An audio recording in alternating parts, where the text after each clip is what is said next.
पंतप्रधान नरेंद्र मोदी 12 जानेवारीला नाशिक दौऱ्यावर येणार असून पंतप्रधानांच्या या दौऱ्याच्या अनुषंगानं केंद्रीय पथक नाशिकमध्ये आज दाखल झालं होतं।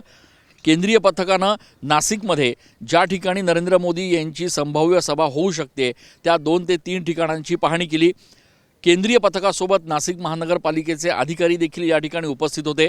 नाशिकच्या तपोवन परिसरात असलेल्या मोदी मैदान किंवा निलगिरी बाग किंवा साधुग्राम अशा 3 जागांवर नरेंद्र मोदी यांची ही सभा होण्याची शक्यता वर्तवली जाते आहे। भाजपच्या वतीनं आयोजित करण्यात येणाऱ्या राष्ट्रीय युवा महोत्सवाच्या कार्यक्रमाला 12 जानेवारी रोजी नरेंद्र मोदी हजर राहणार आहेत आणि त्यांच्या या दौऱ्याच्या अनुषंगानं नेमकं हेलिपॅड कुठे असायला हवं, ते उतरणार कुठे, त्यांच्या येण्याची काय व्यवस्था, या सगळ्याचा आढावा घेण्यासाठी केंद्रीय पथक नाशिकमध्ये आहे। त्यांच्यासोबत महापालिकेचे अधिकारी आणि पदाधिकारी देखील या ठिकाणी जे उपस्थित आहेत आणि एकूणच या दौऱ्याची तयारी जी आहे ती आता या निमित्तानं सुरू झालेली आहे।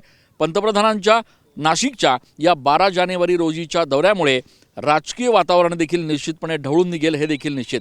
कॅमेरा पर्सन आकाश येवलेसह मी चंदन पूजा अधिकारी, TV9 मराठी।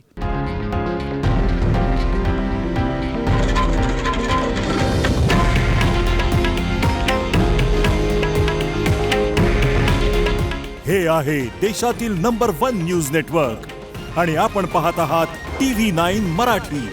काळजी तुमची, हित महाराष्ट्राचं।